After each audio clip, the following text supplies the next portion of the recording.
கண்களை மூடி கர்த்தரை நோக்கி பார்ப்போம். எங்களை நேசிக்கிற எங்கள் மகா பரிசுத்தமுள்ள எங்கள் பரலோக பிதாவே, உம்முடைய பரிசுத்தமுள்ள நாமத்தை வாழ்த்தி ஸ்தோத்திரிக்கிறோம். கிருபை இரக்கமுள்ள தேவனே ஸ்தோத்திரிக்கிறோம். தகப்பனே, நீதிமான்கள் என்கிற தலைப்பின் கீழே நாங்கள் சில வாரங்களாக தியானித்து வருகிறோம். இந்த நாளில் நாங்கள் அதை குறித்து தியானிக்கும் போது அதை விளங்கிக் கொள்ள உணர்வுதாரும், வாழ கிருபைதாரும்.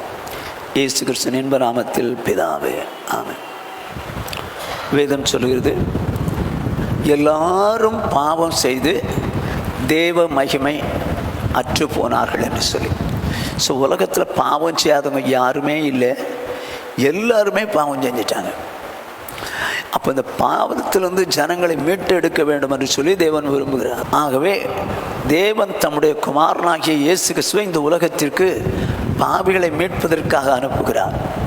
அவர் நமக்காக இந்த உலகத்திலே மனிதனாய் பிறந்து நமக்கு அடிக்கப்பட்டு நொறுக்கப்பட்டு இரத்தம் சிந்தி மரித்து 3ஆம் நாள் உயிரோடு எழுப்பினார். இப்போ எந்த ஒரு பாவியாயினும் அவர்கிட்ட ஆண்டவரே, நான் ஒரு பாவி, என் பாவங்களெல்லாம் மன்னிங்க ஆண்டவரே அப்படின்னு சொன்னால் இயேசு கிறிஸ்து தம்முடைய இரத்தத்தினாலே கழுவி நம்ம மன்னிக்க வல்லவராக இருக்கிறார். ஓகே, இப்போ வேதம் என்ன சொல்லுது? ரோமர்கள் நிறுவம் 5வது அதிகாரம் 9வது வசனம். இப்படி நாம் அவருடைய இரத்தத்தினாலே நீதிமான்கள் ஆக்கப்பட்டிருக்க போதும். இப்படி நாம் அவருடைய இரத்தத்தினாலே நீதிமான்கள் ஆக்கப்பட்டிருக்க. அப்போ ஒரு பாவி எப்படி நீதிமான் ஆகிறான் அப்படின்னா, இயேசு கிறிஸ்துவின் இரத்தத்தினாலே கழுவப்படும் போது, பாவங்களற கழுவப்படும் போது அவன் நீதிமான்களாக்கப்பட்டிருக்கிறான் என்று எழுதியிருக்கிறது. ஆகிலும் என்ன சொல்லுது வேதம்? தீத்துவின் புஸ்தகம் 3வது அதிகாரம் 6வது வசனம். தமது கிருபையினாலே நாம் நீதிமான்கள் ஆக்கப்பட்டு, தமது கிருபையினாலே நாம் நீதிமான்கள் ஆக்கப்பட்டு என்று. அப்படியானால் நாம் செய்த நீதியின் கிரியையினாலே நீதிமான்கள் ஆக்கவில்லை, தமது கிருபையினாலே நாம் நீதிமான்கள் ஆக்கப்பட்டோம். அப்போ எப்படி ஆக்கப்பட்டோம்? கிருபையினால. என்ன மாதிரி செஞ்சதுனால அப்படி ஆனோம் என்று சொல்லி 5ஆம் வசனம் சொல்லி பாருங்க. நாம் செய்த நீதியின் கிரியைகளை நிமித்தம் அவர் நம்மை ரட்சியாமல் தமது இரக்கத்தின்படியே மறுஜென்ம முழுக்கினாலும் பரிசுத்த ஆவியுடைய புதிதாக்குதலினாலும் நம்மை ரட்சித்தார். இப்படி நாம் நீதிமான்களாக்கப்பட்டிருக்க அவருடைய கிருபையினால நீதிமான்களாக்கப்பட்டிருக்க அடுத்த வசனம் சொல்லுது. இப்போ நாம் செய்த நீதியின் கிரியைகளின் நிமித்தம் அவர் நம்மை ரட்சிக்கவில்லை.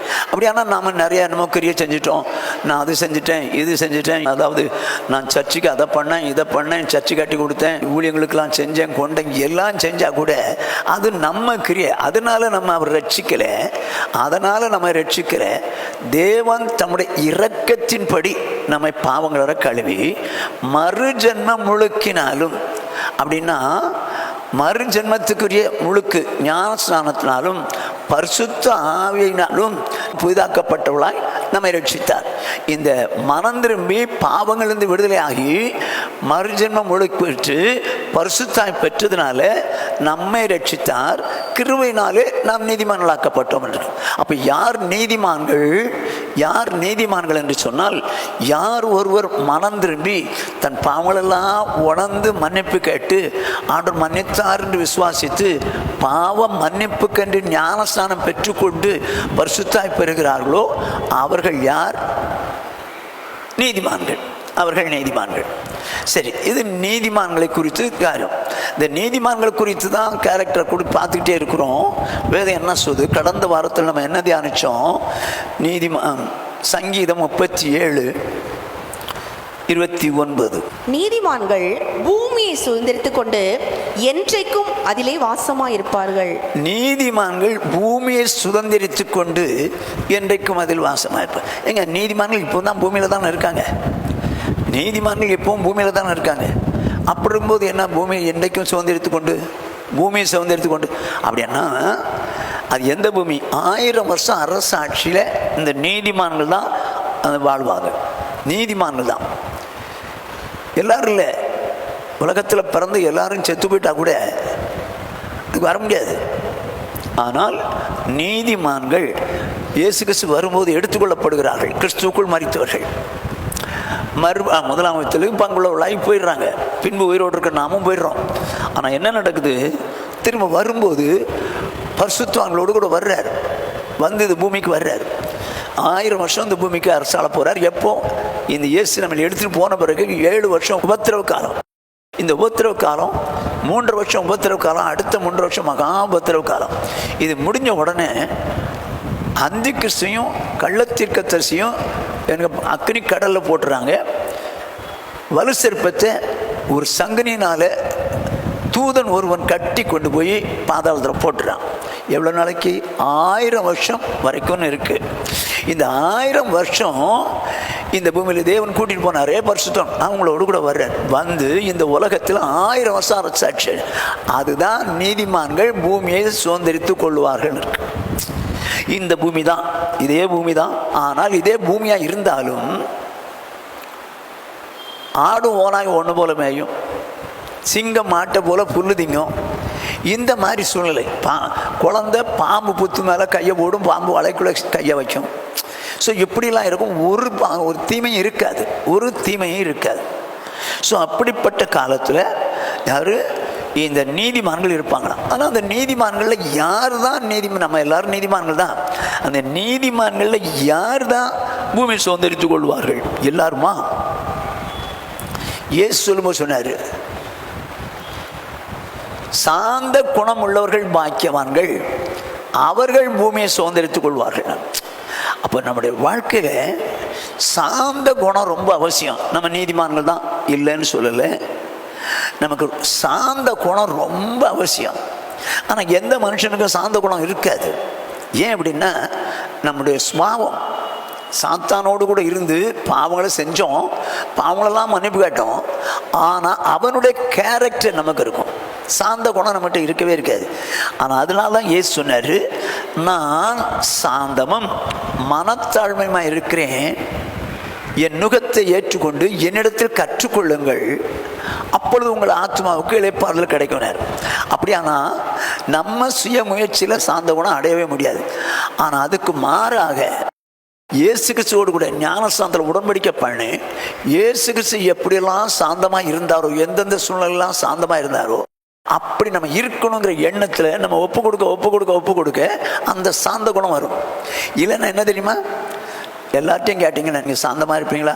ஆமாம், நான் சாந்தமாக தான் இருப்பேன் அப்படின்னு சொல்லுவோம். ஆனால் சூழ்நிலை வரும்போது தான் நம்ம சாந்த குணம் வெளிவிட எப்படி இருக்கோம்னு, கோபமாக இருக்கிறோமா சாந்தமாக இருக்கிறோமா நாங்கள் சூழ்நிலை வரும்போது அங்கே தெரியும். ஆனால் இயேசு எந்த சூழ்நிலையிலும் அவர் சாந்த குணத்தை விடவே இல்லை. அவர் மேலே இல்லாத பொல்லாத குற்றச்சாட்டெல்லாம் சொன்னாங்க, அவர் அதுக்கு மாறுத்துறோன்னு சொல்லலை. அவர் மேலே துப்புனாங்க, ஒன்றுமே சொல்லலை. கன்னத்தில் அரைஞ்சாங்க, எதுவுமே பேசலை. எல்லா விதமான பொய் குற்றச்சாட்டுன்னு சொல்கிறாங்க, ஒன்றும் பேசலை. ஆக அப்படிப்பட்ட ஒரு இடத்துல நம்ம கற்றுக்கொள்ளணுமா?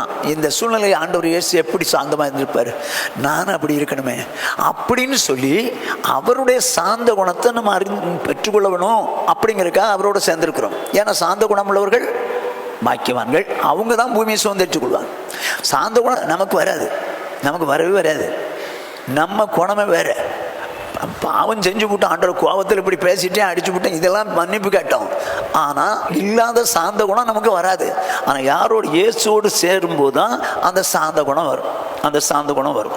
சரி, இப்போது உங்கள் சாந்த குணம் எல்லா மனுஷருக்கும் தெரிந்திருப்பதாகன்னு பவுல் எழுதுறார். அப்படின்னா நம்முடைய வாழ்க்கையில் உள்ள சாந்த குணம், இயேசுடைய சாந்த குணம் எல்லாருக்கும் தெரிஞ்சது. நம்ம சாந்த குணமும் எல்லாருக்கும் தெரியும். வேதம் அழகா சொல்லுது, உங்கள் பொறுமையினால் உங்கள் ஆத்மாக்களுக்காக. இந்த பொறுமை யாருக்கு இருக்குதோ அவங்க தாங்க சாந்தமாக இருக்க முடியும். எல்லாரும் முடியாது. பொறுமை யாருக்கு அதிகமாக இருக்குதோ அவங்க தான் சாந்தமாக இருக்க முடியும். எப்போ பொறுமையாக இருக்கணுமா? நீங்கள் உபத்திரவப்படும் போது பொறுமையாக இருங்கன்னாரு. ஸோ அப்போ அந்த உபத்திரவத்தின் வேளையில் நம்ம பொறுமையாக இருக்கணும்.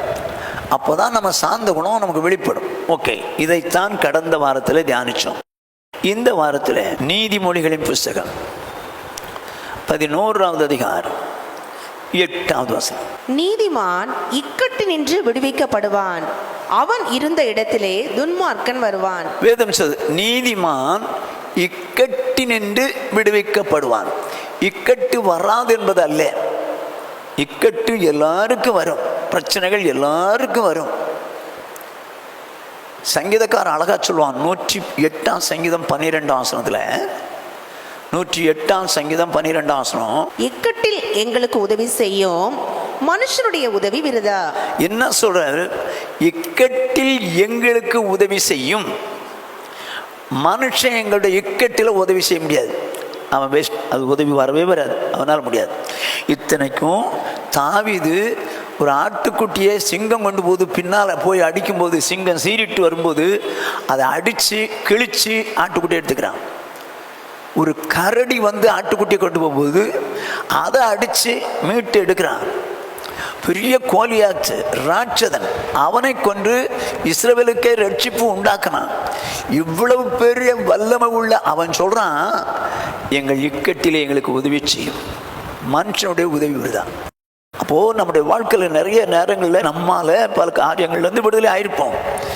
ஆனால் விடுதலை ஆக முடியாத இக்கட்டான சூழ்நிலைகள் வரும்போது அவர் ஆண்டவர் தான் விடுவிக்க முடியும், ஆண்டவர் தான் விடுவிக்க முடியும். ஆனால் இக்கட்டு வராமல் இருக்காது.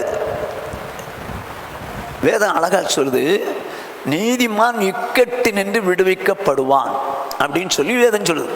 அப்போ நீதிமானை தேவன் இக்கட்டிலிருந்து விடுவிக்க கர்த்தர் வாஞ்சிக்கிறார். நீங்களும் நானும் நீதிமான்கள் தான். ஆனால் இக்கட்டான சூழ்நிலையிலே, உங்களுக்கு எனக்கு வரக்கூடிய இக்கட்டான சூழ்நிலையிலே தேவன் அந்த இக்கட்டிலிருந்து நம்ம நீங்களாக்கி விடுவிக்க வல்லவராக இருக்கிறார். எப்போ தேவன் இக்கட்டிலிருந்து, நீதிமானை எப்பொழுது இக்கட்டிலிருந்து நீங்களாக்கி விடுவிப்பார்? நான் தியானித்ததுலேருந்து ஒரு 5 காரியத்தை நான் உங்களுக்கு சொல்ல விரும்புகிறேன்.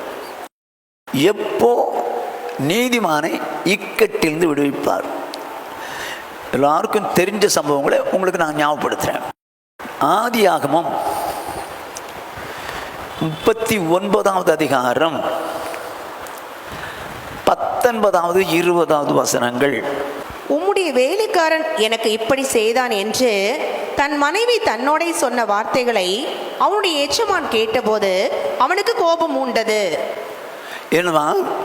அதாவது இந்த போத்திபாரின் மனைவி, போத்திபார் வீட்டில் அடிமையாய் வந்தவனை அவனோடு கூட கர்த்தர் இருக்கிறதை பார்த்து, இந்த வீட்டுக்கு விசாரணைக்காரனா இருந்துக்கப்பா அப்படின்னு சொல்லி போத்திபார் வைக்கிறான்.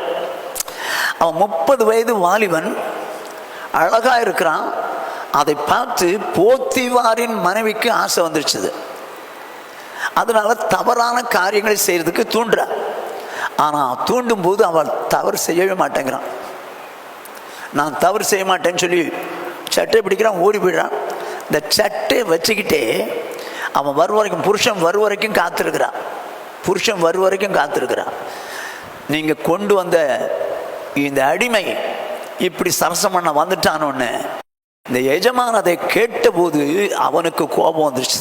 என்னடா அது, எங்கேயோ கடந்தவனை பிடிச்சி நம்ம வீட்டுக்கு கொண்டு வந்து இப்படி வச்சா, இவன் இப்படி பண்ணிட்டானேன்னு சொல்லி, ஏன்னா மனைவி சொன்னது தான் நம்புவான். இவன் போய் போத்திபார்ட்ட, ஐயா நான் அப்படி செய்யலை ஐயா, உங்கள் மனைவி தான் ஐயா இப்படி பண்ணாங்க அப்படின்னு சொன்னால் ஒத்துக்குவாள? ஒத்துக்க மாட்டான். அப்படி ஒத்துக்கவே மாட்டான். ஆகையினால அமைதியாக இருக்கிறான். கோபம் மூண்ட உடனே அவன் என்ன நடக்கும் பாருங்க, 20ஆம் வசனம். யோசேப்பின் எஜமான் அவனை பிடித்து ராஜாவின் கட்டளையால் காவலில் வைக்கப்பட்டவர்கள் இருக்கும் சிறைச்சாலையிலே அவனை ஒப்புவித்தான். அந்த சிறைச்சாலையில் அவன் இருந்தான். இப்போ ஹவுஸ் அரெஸ்ட், ஜெயில்னா ஹவுஸ் அரெஸ்ட், காவலில் வைக்கப்பட்டவர்கள் இருக்கும் சிறைச்சாலையில். அது ஒரு ஹவுஸ் அரெஸ்ட். ராஜாட்ட கொண்டு போயிட்டாங்க. ராஜா கட்டளையில் அந்த ஜெயிலில் போட்டுருங்கப்பா அப்படின்னு ஜெயிலில் போட்டாச்சு. ஜெயிலில் போட்டாச்சு. இதெல்லாம் நமக்கு தெரியும். இப்போ இப்படிப்பட்ட சூழ்நிலையில் 2 பேர் ஜெயிலுக்கு வர்றாங்க. ஒன்று சுயம்பாகியின் தலைவன், ஒன்று பானபாத்திரன் தலைவன். 2 பேரும் வர்றாங்க. எதுக்குள்ள? ஜெயிலுக்குள்ள. ராஜாவுக்கு ரொம்ப குற்றம் செஞ்சுட்டாங்க. இவங்க 2 பேரும் ஒரு நாள் ரொம்ப டல்லாகிட்டு இருந்தாங்க. உடனே இவன் கேட்குறான், யோசேப்பு கேட்குறான், ஏன் ஒரு மாதிரி டல்லாக இருக்கீங்க? இல்லை, 2 பேரும் சொப்பனம் கண்டோம். அப்படியா? என்ன சொப்பனம் சொல்லுங்க பார்ப்போம். சொப்பனத்தை சொன்னோன்னா அர்த்தம் சொல்லிட்டான். ராஜாவுடைய ஜென்ம நாள், பிறந்த நாள் வருது. அந்த பிறந்த நாளில் சுயம்பாகியின் தலைவன் அவனை என்ன பண்ணுவாங்க? தூக்கு போட்டுருவாங்க. பானபாத்திரம் இவனை மறுபடி பானபாத்திரம் கொடுக்கும்படி அவன் பொசிஷனில் கொண்டு வந்துருவாங்கன்னு சொல்லுவான். சொல்லிட்டு இந்த பானபாத்திரம் என்கிட்ட ஒரு ரிக்வஸ்ட் வைப்பான், நீ மேலே இருக்கும்போது என்னை கொஞ்சம் நினச்சிக்க. ஆனால் அவனும் மறந்துடுவான். அந்த பானபாத்திரத்துக்கு மேலே போனோன்னா மறந்துடுவான். இப்போது ராஜாவுக்கு சொப்பனம் வருது. அந்த சொப்பனத்துக்கு அர்த்தம் தெரியல. ஆகையினால என்ன செய்ய நினச்சிட்டு இருக்கும்போது இந்த பானபாத்திரக்காரன் தலைவன் அவனுக்கு திடீர்னு ஞாபகம் வந்துடுச்சு. ராஜா, நாங்கள் ஜெயிலில் இருக்கும்போது 2 பேரும் சொப்பனம் கண்டோம். சொப்பனத்துக்கு அர்த்தத்தை கரெக்டாக சொன்னான். ஆகையினால அவனை கூப்பிடுங்க, சரியாக இருக்கும்னு சொல்லி அவன் வந்தது உடனே சொப்பனத்தை சொன்னாங்க. சொப்பனத்துக்கு அர்த்தத்தை சொல்லிட்டான். இப்போது வேதம் என்ன சொல்லுன்னு பாருங்க. அர்த்தம் சொன்ன உடனே இந்த ராஜா அவனை பார்த்து என்ன சொல்கிறார் பாருங்க. 41:38-40. அப்பொழுது பார்வோன் தன் ஊழியக்காரரை நோக்கி, தேவ ஆவியை பெற்ற இந்த மனுஷனை போல் வேறொருவன் உண்டோ என்றான். பின்பு பார்வோன் யோசேப்பை நோக்கி, தேவன் இவை எல்லாவற்றையும் உனக்கு வெளிப்படுத்தியிருக்கிறபடியால் உன்னை போல விவேகமும் ஞானமும் உள்ளவன் வேறு ஒருவனும் இல்லை. இப்ப என்ன சொல்றான்? தேவன் உனக்கு எல்லாவற்றையும் வெளிப்படுத்துறாரு. ஸோ அதனால உன்னை போல விவேகமும் ஞானம் உள்ளவன் ஒருத்தனும் இல்லை, இப்படிப்பட்டவனா இருக்கிற அப்படிங்கிறத அவன் சொல்லிட்டு, ராஜா சொல்லிட்டு என்ன சொல்றான் பாருங்க. நீ என் அரமனைக்கு அதிகாரியாய் இருப்பாய். உன் வாக்கின்படியே என் ஜனங்கள் எல்லாரும் அடங்கி நடக்க கடவர்கள். சிங்காசனத்தில் மாத்திரம் உன்னிலும் நான் பெரியவனாய் இருப்பேன் என்றான். இப்போ அவன் சிறைச்சாலையில் இருந்தான். நீதிமான் சிறைச்சாலையில் இருந்தான். நீதிமான் இக்கட்டினின்று விடுவிக்கப்படுவான். இப்ப சிறைச்சாலையில் போட்டிருக்கிறாங்க. அவனை சிறைச்சாலையில் போட்டிருக்காங்க. அதுலேருந்து என்ன சூழ்நிலை வந்தாலும் அவன் வெளியே வர முடியாது. ஆனால் தேவன் பார்த்தாரு, ராஜா மூலம் அவனை வெளியே கொண்டு ராஜா அரண்மனைக்கே நீ அதிகாரி ஆயிருப்பார். உன் வாக்கின்படி என் ஜனங்கள் எல்லாரும் அடங்கி நடக்க கடவர்கள். சிங்காசனத்தில் மாத்திரம் உன்னிலும் பெரியவனாயிருப்பாப்பா, மற்றதெல்லாம் நீ. இப்போ அவனை வெளியே கொண்டாரா? யோசேப்பை இக்கட்டிலிருந்து வெளியே கொண்டுட்டாரா? சரி, எப்படிங்க இவன் வந்தான்? இப்போ நீதிமான் எல்லாரும் இக்கட்டிலிருந்து விடுவிக்கப்பட்டுருவாங்கன்னு நான் சொல்ல மாட்டேன். எல்லாரும் இக்கட்டிலேருந்து விடுவிக்கப்பட்டுருவாங்கன்னு சொல்ல மாட்டேன். ஏன்னா என்னத்தினால இக்கட்டு வந்துச்சுன்னு புரிஞ்சுக்கணும். அடுத்தது அவன் என்ன மாதிரி நடந்தால் இக்கட்டிலேருந்து விடுதலை ஆக்குவார் அப்படிங்கிறதெல்லாம் தெரிஞ்சுக்கணும். இப்போ இவன் எப்படித்தான் இக்கட்டிலேருந்து விடுதலை ஆனான்? இக்கட்டிலேருந்து விடுதலை ஆக்குனவர் கர்த்தர், மாற்றம் இல்லை. ஆனால் எப்படிப்பட்ட வாழ்க்கை வாழ்ந்தான்? வாசிங்க. ஆதியாகமம் 39:9. இந்த வீட்டிலே என்னிலும் பெரியவன் இல்லை.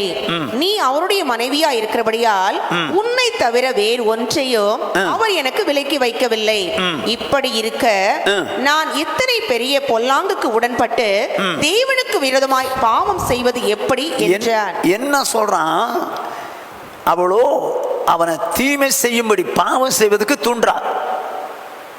ஆனால் அவன் உண்மையா ஒத்துக்கிறான். ஏமா, இந்த வீட்டில் என்னை தவிர பெரிய ஆள் இல்லை, நீ மனைவியாக இருக்கிறனால அவனை ஒன்றை மட்டும் விலைக்கு வச்சிருக்கிறாரு, வேற எதுவும் விலைக்கு வைக்கல.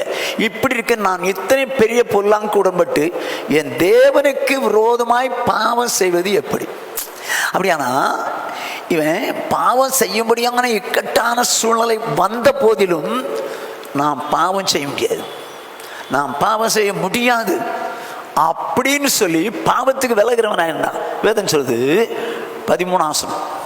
அவன் தன் வஸ்திரத்தை அவள் கையிலே விட்டு வெளியே ஓடி போனதை அவள் கண்டபோது, இப்போ மற்றொரு நாள் வந்தது. அவ பார்த்தான், இவன் லாய்க்கு போட மாட்டான்னு சொல்லி சட்டையை பிடிச்சிட்டான். சட்டையை பிடிச்சு கட்டாயத்தின் சூழ்நிலை இழுக்கிறான். ஆனால் அவனோ வஸ்திரத்தை விட்டு ஓடிய போயிட்டான். அவன் கையில் வஸ்திரத்தை விட்டு. அருமையானே, பாவம் செய்யும்படியான ஒரு பயங்கரமான சிச்சுவேஷன். இந்த சிச்சுவேஷனுக்கு மத்தியில் நான் பாவம் செய்ய மாட்டேன் நிற்கிறேன். அநேகர் என்ன சொல்லுவாங்க, செஞ்சு விட்டு மன்னிப்பு கேட்டுக்குவோம் அப்படின்வாங்க. சூழ்நிலையே வேற. இவன் ஒரு அடிமை. அப்படி இருக்கும்போது இவன் பாவம் செய்தால் யாரும் அவனை ஒன்றும் சொல்ல முடியாது. 4 செவத்துக்கு மத்தியில் பாவம் செஞ்சால் யாருக்கும் தெரியாது. அவளும் சொல்ல மாட்டான், இவனும் சொல்ல மாட்டான். ஆனால் என் தேவனுக்கு விரோதமாய் பாவம் செய்வது எப்படி? நீ சட்டையே பிடிச்சிட்டியே, ஐயோ என்னால் தப்பிக்கணுமேன்னு சொல்லி ஓடுறான். அந்த பாவத்துக்கு விலகி ஓடுறாங்க.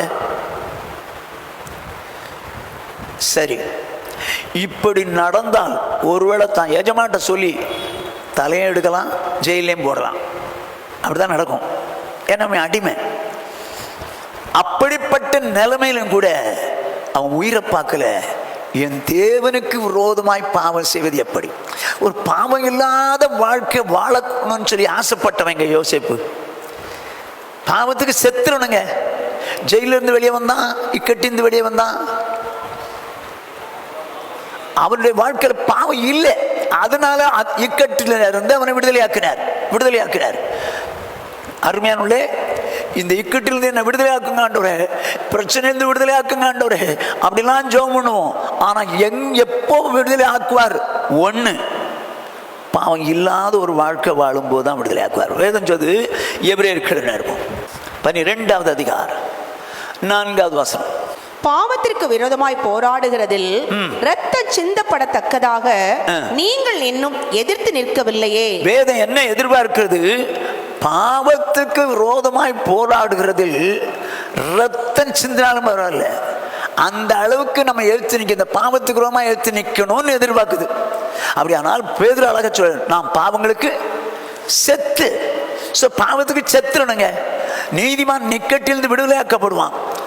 ஒன்று, எதனால விடுதலையாக்கப்படுறான்னா அவன் பாவத்துக்கு செத்துறணும். ஆனால் பாவத்தை வச்சுட்டு என்னைய ஆண்டவர் விடுதலையாக்கலையே, ஏன் எனக்கு விடுதலை இல்லை? எங்க நீதிமான் இக்கட்டுன்னு விடுதலையாக்கப்படுவான் தான், மாற்றம் இல்லை. ஆனால் பாவத்தை வச்சுக்கிட்டே எப்படி விடுதலையாக்குவார்? இன்னைக்கு அநேகர் பாவத்துக்கு செத்துறணுங்கிற எண்ணமே வரலைங்க. சூழ்நிலை ரொம்ப பாவம் செஞ்சு விடுறோம். அது என்ன நீதிமான்? உலகத்தான் ஏன் பாவம் செய்றான்? சூழ்நிலை வந்து பாவம் செய்றான். நீதிமான் எப்போ பாவம் செய்றான்? சூழ்நிலை வந்து பாவம் செய்றான். இதில் அவனுக்கு நமக்கு என்னங்க வித்தியாசம்? என்ன வித்தியாசம்? ஒரு வித்தியாசம் இல்லை. அப்படி இருக்கும்போது எப்படி இக்கட்டிலிருந்து விடுதலை ஆக்குவார்? என்ன ஆண்டவர் இக்கட்டிலிருந்து விடுதலை ஆக்கலைங்க, எங்க விடுதலை ஆக்க மாட்டாருங்க. ஸோ ஃபர்ஸ்ட் பாயிண்ட், பாவத்துக்கு செத்தவங்களா வாழும்போது நமக்கு வருகிற இக்கட்டிலிருந்து அவர் விடுதலை ஆக்க வல்லவராக இருக்கிறார். ஒன்று. ரெண்டாவது பாயிண்ட், எதனால அவர் மனுஷனை நீதிமான இக்கட்டிலிருந்து விடுதலை ஆக்குகிறார்? வேதம் சொல்லுது, தானியேலின் புஸ்தகம்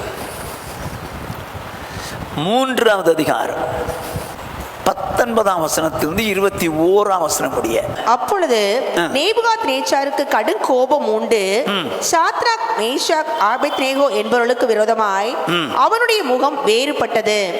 சூளையை சாதாரணமாய் சூடாக்குவதை பார்க்கிலும் 7 மடங்கு அதிகமாய் சூடாக்கும்படி உத்தரவு கொடுத்து. சரி, இது நமக்கு தெரிஞ்ச சம்பவம். இந்த நேபுகாத்நேச்சார் காலத்தில் யூதா தேசத்திலிருந்து சிறைப்பிடிக்கப்பட்டு வந்திருக்கிறார்கள் யூதர்கள் எபிரேயர்கள். இப்படி வந்த இடத்துல நிறைய வாலிபர்கள் எல்லாம் கொண்டுட்டாங்க. அதில் 4 பேர்களை பார்த்து முக்கியமாக சொல்லுது, தானியேல், சாத்ராக், மேஷாக், ஆபேத்நேகோ. இவங்களை குறித்து தான் முக்கியமாக சொல்லுது. இப்படிப்பட்ட நிலைமையில் இந்த ராஜா இருக்கிறாரு நேபுகாத்நேச்சார், ஒரு பெரிய சிலையை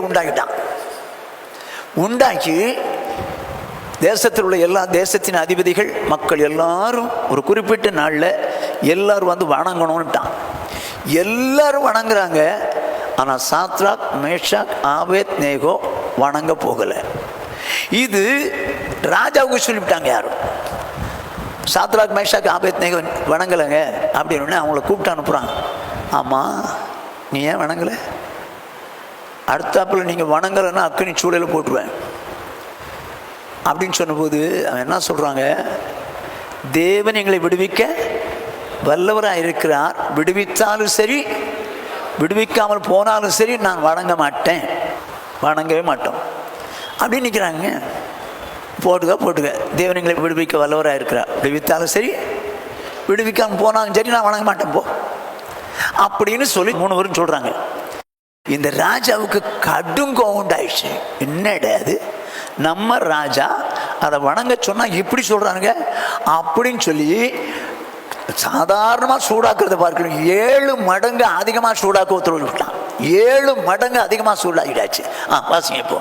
சாத்ராக் மேஷாக் ஆபேத்நேகோ என்பவர்களை எரிகிற அக்கினி சூழலை போடுவதற்கு அவர்களை கட்டும்படி தன் ராணுவத்தில் பலசாலிகளாகிய புருஷருக்கு கட்டளையிட்டான். இப்பவும் பாருங்க, ராணுவத்தில் பலசாலிகளை கூட்டு வந்திருக்கிறான் கட்டுறதுக்கு. எதுக்கு? அக்னி சூழல போடுவதற்கு, எரிகிற அக்னி சூழல போடுவதற்கு கூட்டிட்டு வந்திருக்கிறான். அப்பொழுது அவர்கள் தங்கள் சால்வைகளோடும் நிசார்களோடும் பாகைகளோடும் மற்ற வஸ்திரங்களோடும் கட்டப்பட்டு எரிகிற அக்கினி சூளையின் நடுவிலே போடப்பட்டார்கள். இப்போ பெரிய அக்கினி சூளை, இந்த அக்கினி சூளைக்கு நடுவிலே போடப்பட்டார்கள். Shadrach Meshach Abednego. இப்போ நீதிமான் இக்கட்டின் விடுதலையாக்கப்படுவான். பெரிய இக்கட்டு என்ன? அக்னி சூளை. இந்த இக்கட்டிலிருந்து இவங்களா வெளியே வரவே முடியாது, பொசுங்கிடுவாங்க. 7 மடங்கு சூடாக்கப்பட்டது, பொசுங்கிடுவாங்க. ஆனால் தேவன் இக்கட்டிலிருந்து விடுதலையாக்குறார். கவனமாக கேட்டுங்க. இப்போ அவன் தூக்கி போட்டாங்க பார்த்தீங்களா, 3 பேரையும் தூக்கி போட்டாங்க பார்த்தீங்களா? எங்க தூக்கி போட்டாங்களாம்? அக்னி சூழல் இல்லை, அக்னி சூழல் நடுவில், எரிகிற அக்னி சூழலின் நடுவிலே போட்டார். இப்போ இதுதான் பெரிய அக்னி சூழல்னு வச்சுங்களேன். இது நடுவில் போடணும். ஏன்னா எங்கேயாவது அனல் அடித்து தெரியாமல் ஓரமாக போட்டானுங்கன்னு வச்சுங்க, இவனுங்க பிழைச்சிட்டானுன்னு அவன் போட்டவங்க கதை காலி, போட்டவன உயிரோடு கொண்டு வருவார் ராஜா. அதனால் அக்னி சூழலின் நடுவில் ஒன்று விழணும். ஆகையினால் அப்படி போடும்போது போட்டவனுக்கே செத்து போயிட்டானுங்க, போட்டவனுக்கே செத்துட்டானுங்க. ஆனால் இவங்க 3 பேரும் அக்னி சூளையில் உலாவுறாங்க. 23 கட்டுண்டவளா விழுந்தார்கள். சரி, இப்போ அக்னிக்குள்ளே உலாவுறாங்க, அதெல்லாம் நமக்கு தெரியும். இப்போ அவங்களோடு கூட ஒருத்தர் உலாவுறார். இப்போ ராஜாவுக்கு ஆச்சரியம், என்னடா அது, இவங்க 3 பேர் தான் போட்டு 4வது ஒரு நபர் இருக்கிறாரு, யார் அவர் தேவனுக்கு தூதருக்கு சமமாக இருக்கிற மாதிரி இருக்குது அப்படின்னு பார்த்தா அவங்க உலாவுறாங்க.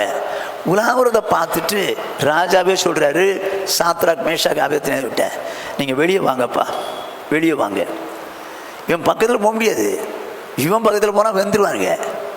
ஆனால் அவங்கள வெளியே வாங்க. இப்போ இக்கட்டிலிருந்து விடுதலாக்கப்பட்டாங்களா? வெளியே வந்துட்டாங்களா? இக்கட்டான சூழ்நிலையில் நீதிமான் இக்கட்டிருந்து விடுவிக்கப்படுவான். விடுவிச்சாச்சா? இப்போ வந்துட்டாங்க. எதுனாலங்க விடுவிச்சார்? இப்போ இக்கட்டிலிருந்து அவர் விடுவிச்சார். எதுனால விடுவிச்சார்? இவங்க என்னதான் பண்ணிட்டாங்க? இப்போ வணங்கக்கூடியதை எதை வணங்க சொல்றாங்க? ஒரு சிலைய, ஒரு சிலைய. ஆனா வேதம் என்ன சொல்லுது? யாத்திராகமம் 20ஆம் அதிகாரம் 3ஆம் வசனத்திலிருந்து 5ஆம் வசனம் முடிய, என்னை அன்றி உனக்கு வேறே தேவர்கள் உண்டாயிருக்க வேண்டாம். ஓகே. மேலே வானத்திலும் கீழே பூமியிலும் பூமியின் கீழ் தண்ணீரிலும் உண்டாயிருக்கிறவர்களுக்கு ஒப்பான ஒரு சொரூபத்தை ஆகிலும் யாதொரு விக்கிரகத்தை ஆகிலும் நீ உனக்கு உண்டாக்க வேண்டாம். இவனோ அவ்வளவு பெரிய ஒரு விக்கிரகத்தை செஞ்சுட்டான், சிலையை செஞ்சுட்டான். ஆனால் அவன் செஞ்சது நேபுகாத்நேச்சார் செஞ்சுட்டான்.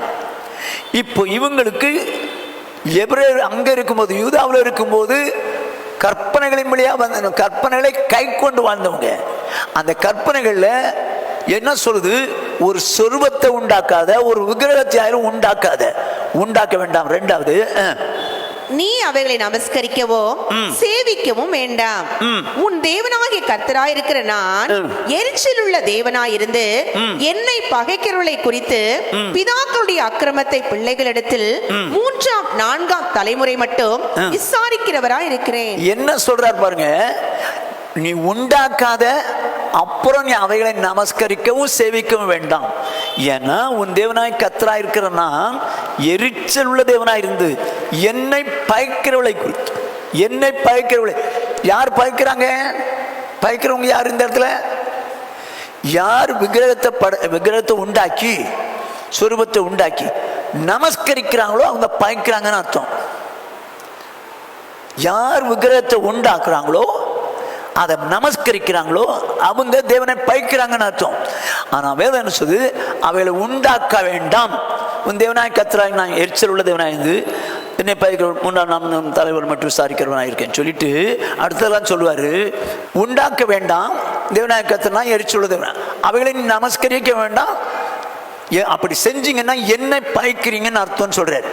அப்போ இந்த விக்கிரகத்தை உண்டாக்கி நமஸ்கரிக்க கூடாது அப்படிங்கிறது அவங்களுக்கு கற்பனை தானா? 10 கற்பனைகள் ஒன்று தானா? அந்த கற்பனைகள் படி வாழ்ந்தவங்க தானே இஸ்ரவேல்ல? கானான் தேசத்தில் அப்படித்தானே வாழ்ந்தாங்க. அப்படி வாழ்ந்தவங்களை தான் இப்போ சூழ்நிலையில் இவங்க அடிமைப்பட்டவளா இங்க வந்து நிற்கும் போது ஒரு பெரிய சிலையை உண்டாக்குன அந்த நேபுகாத்நேச்சார் நீ வணங்குன்றான். இவனும் அது விக்கிரகத்தை வணங்கக்கூடாதுன்னு நான் படிச்சிருக்கிறேன். அது கற்பனைகளை முதல்ல ஒன்று. ஆகையினால வணங்க மாட்டோம் அப்படின்னு சொல்லி 3 பேர் நிற்கிறாங்க. வணங்க மாட்டோம் ஏங்க, இவங்க இருக்கிறதோ பாபிலோன். பாபிலோன்ல ஒரு தடவை நமஸ்கரிச்சுட்டு ஆண்டவரே என்னை மன்னிச்சிங்கப்பான்னு போயிடலாம். இல்லைங்க, என்றைக்கு ஆண்டவர் அவங்களுக்கு கற்றுக் கொடுத்தாரோ அதே கற்பனைகளை கடைசி வரைக்கும் எங்க அடுத்த தேசத்தில் அடிமைப்பட்ட தேசத்திலையும் அங்கேயும் கொண்டு அந்த கற்பனைக்கு உண்மையாக இருக்கிறவங்களா இருந்தாங்க. நான் என்ன பண்ண மாட்டேன், விக்கிரக ஆராதனை செய்ய மாட்டேன். எங்க நினைச்சிருந்தா என்ன செய்யணும், வேற ஒன்றும் இல்லையே. அவன் சொல்றான் பவு பண்ணிட்டு போங்கப்ப. நம்மளா இருந்தா என்ன பண்ணிடுவோம்? என் சூழ்நிலை ஆண்டவரே சும்மா ஒரு தடவை பண்ணிட்டு போற மன்னிச்சிங்க. இது நம்ம புத்திங்க.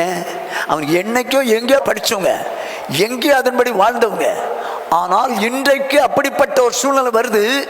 ஆனால் என் தேவனுக்கு விரோதமாக நான் விக்கிரக ஆராதனை பண்ண மாட்டேன்னு ஸ்ட்ராங்காக நின்னுட்டாங்க. அதனால தான் தேவன் என்னது அந்த இக்கட்டி நின்று அவர்களை விடுதலை ஆக்கினார். ஆமென். அப்போ விக்கிரக ஆராதனையை தேவன் வெறுக்கிறவர்.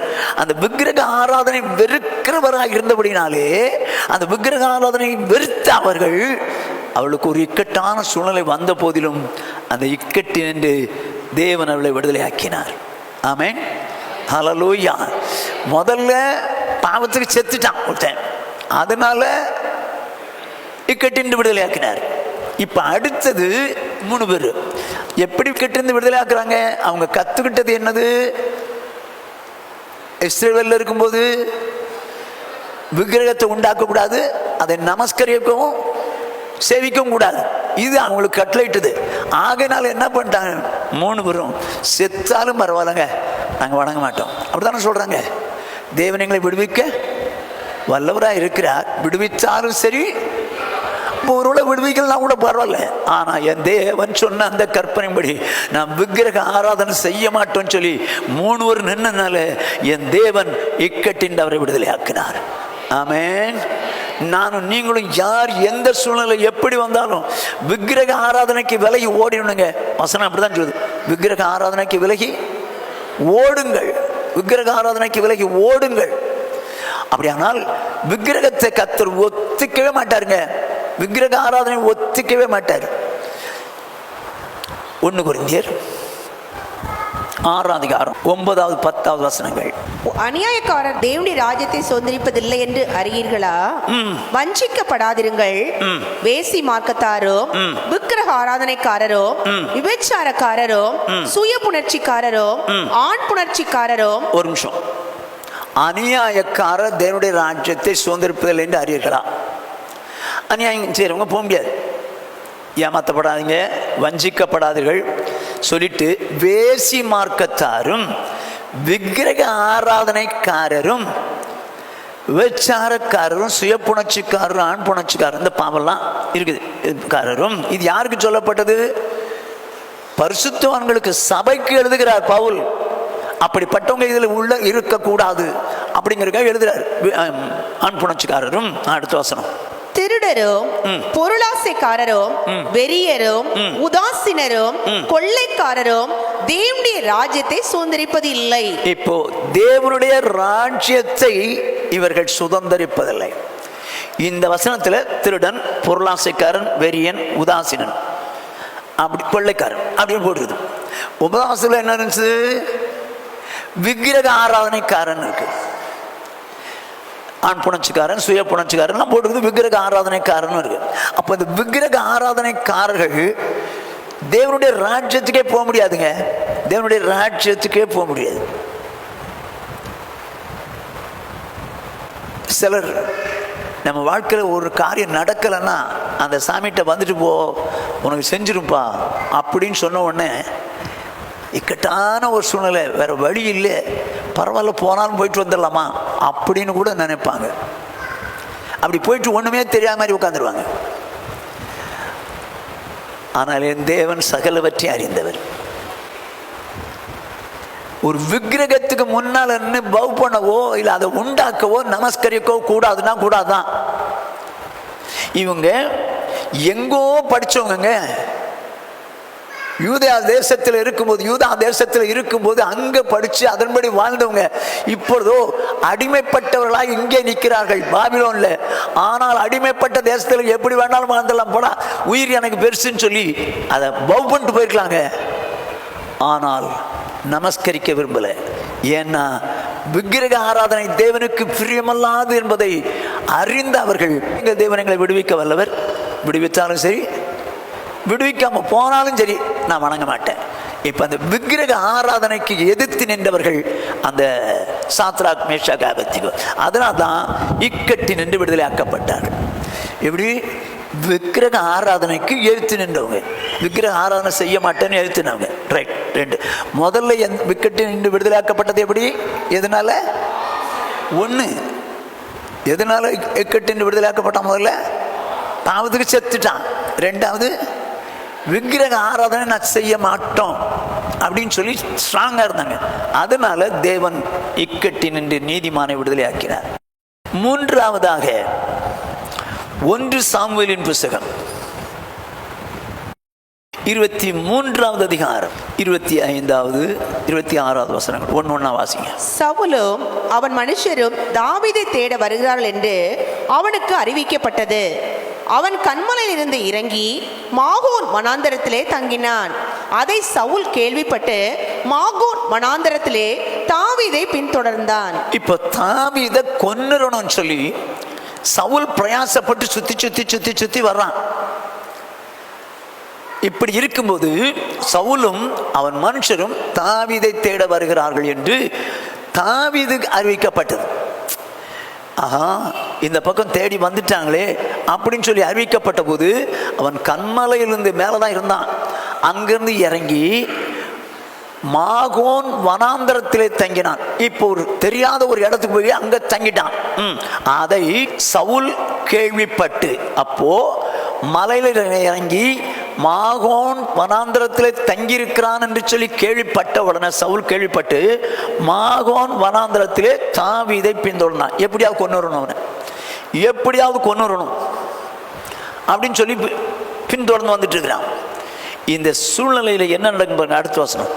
சவுல் மலையின் இந்த பக்கத்திலும் தாவீதும் அவன் மனுஷரும் மலையின் அந்த பக்கத்திலும் நடந்தார்கள். இப்ப மலை, இது மலை, இந்த பக்கத்துல சவுல் கூட்டம், அந்த பக்கம் தாவீது கூட்டம், ரெண்டு பேரும் நடந்து போயிட்டு நடக்கிறாங்க.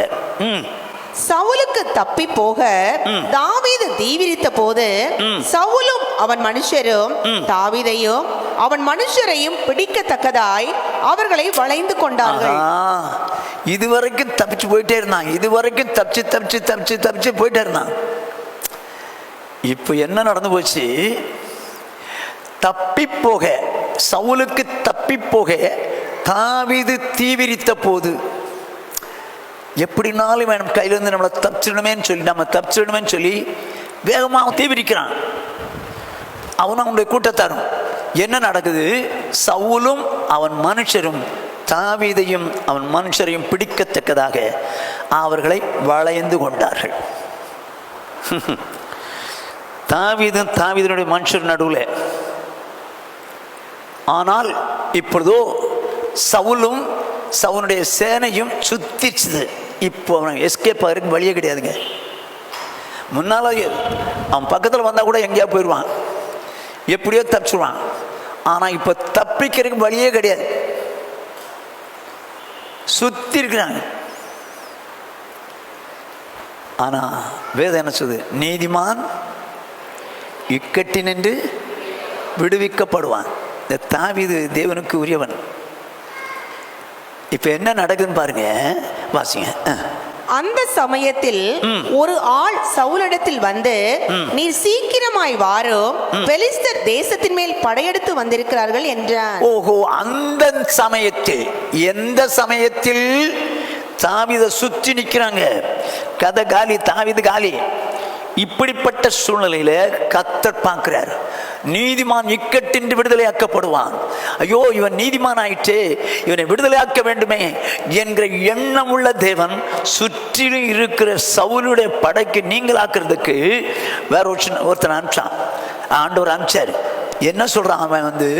ஐயா ஐயா, நீங்க சீக்கிரமா வாங்க, ஏன்னா பெலிஸ்தியர் தேசத்தின் மேல் படையெடுத்து வந்திருக்கிறார்கள் என்றான்.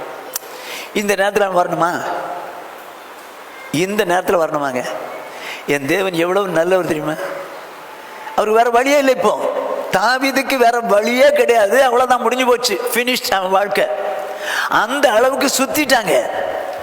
ஆனால் என் தேவன் பார்த்தாரு, ஐயோ, என் பிள்ளை நீதிமானாச்சே, அவனை நான் விடுவிச்சு தான் ஆகணும்னு சொல்லி ஒருத்தர் அனுப்புறாரு. பாப்பா போய் சொல்லு. அது எப்படிப்பட்ட நேரத்தில் பிடிக்கப்பட போகிறான் என்கிற நேரத்தில் ஒருத்தன் வந்தான். ஐயா ஐயா, சீக்கிரம் வந்துருங்க, பெலிஸ்தியர் தேசத்தின் மேல் படையெடுத்து வந்திருக்கிறார்கள் என்றான். உடனே நடக்கிறது பார்ப்போம். அதனால் சவுல் தாவீதை பின்தொடர்கிறதை விட்டு திரும்பி பெலிஸ்தரை எதிர்க்கும்படி போனான். ஆதலால் அவ்விடத்திற்கு சேலா அம்மாலிகோத் என்று பெயரிட்டார்கள். அதனால் எப்படி? அந்த மனுஷன் வந்து சொல்றான், பெலிஸ்தியர் வந்துட்டாங்க ஐயா, சுத்தி வந்துட்டாங்க, வாங்க வாங்க வாங்க, சீக்கிரம் வாங்கன்னு சொன்னோன்னே சவுல் தாவீதை பின்தொடர்கிறதை விட்டு திரும்பி பெலிஸ்தியரை எதிர்க்கும்படி போனான். கொஞ்ச நேரம் விட்டுருந்தாங்கன்னு வச்சுங்க, அவன் வந்து சொல்லாம இருந்தான்னு வச்சுங்க, முடிஞ்சிருக்கேன் என் வாழ்க்கை. யாருடைய வாழ்க்கை? தாவீது வாழ்க்கை. ஆனால் என் தேவன் சரியான வேளையில் மேலேருந்து பார்த்த ஆண்டவர், ஐயோ, என் பிள்ளை இக்கட்டான சூழ்நிலையில் சிக்கியிருக்கிறானே அப்படின்னு அறிந்த ஆண்டவர் நேர ஒருத்தனை அனுப்புனார். என்ன அனுப்புனார்? எப்பா, சீக்கிரம் போடா, போய் சொல்லுடா, இப்படி பெலிஸ்தியர் வந்திருக்கிறாங்க, யுத்தம் பண்ண வந்திருக்கிறாங்க, நீங்கள் வந்துருங்கன்னு சொல்லுப்பா அப்படின்னு சொல்லி ஒருத்தனை சொல்லிவிட்ட உடனே வேற வழியே இல்லை. இப்போ தாவீதா பெலிஸ்தியரா? பெலிஸ்தியரை முறியடிக்கிறதா பெருசுன்னு சொல்லிட்டு அவன் தாவீதை விட்டுட்டு வந்துட்டான். இப்போ இக்கட்டி நின்று தாவீது விடுதலையாக்கப்பட்டானா? பெரிய இக்கட்டு, இதுக்கு மேலே அவனால் வாழ முடியாது. அப்படிப்பட்ட ஒரு நிலைமையில தாவீதை இக்கட்டிந்து கர்த்தர், நீதிமானாகிய தாவீதை இக்கட்டின்று கர்த்தர் விடுதலையாக்கினார். சரி, இக்கட்டின்னு விடுதலை எதுனாலங்க விடுதலையாக்கினார்? இவன் என்னதான் பண்ணிட்டான்? ஒருத்தன் அந்த முதல்ல பாவத்துக்கு செத்துட்டான் ஒருத்தன், அதனால இக்கட்டிலிருந்து நீங்களாக்கணும். சரி, அடுத்த 3 பேரும் விக்கிரகத்தை நாங்கள் வணங்க மாட்டோம்னு சொன்னதுனால என்ன பண்ணிட்டாரு? கர்த்தர் விடுதலையாக்கி. இவனை எப்படி விடுதலையாக்கினார்? இவனை எப்படி இக்கட்டிருந்து விடுதலையாக்கினார்?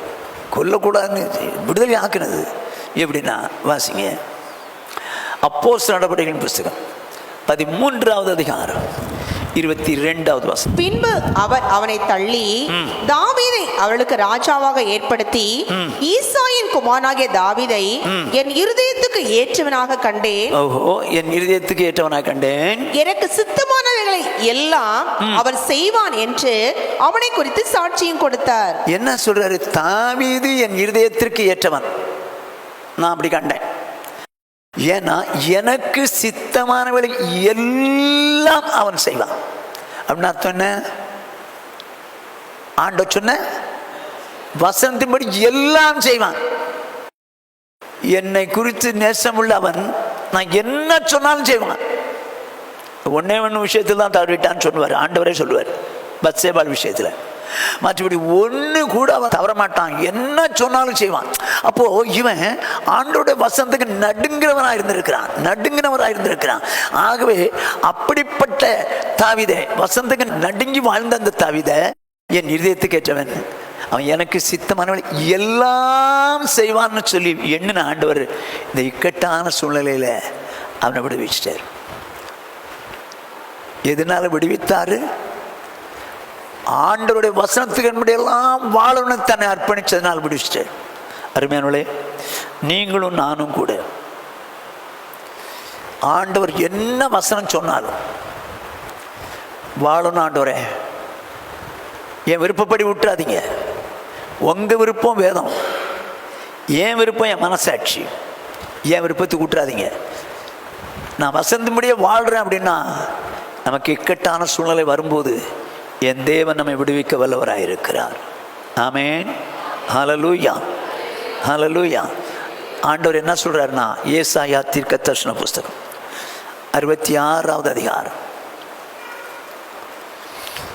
2வது வசனம்.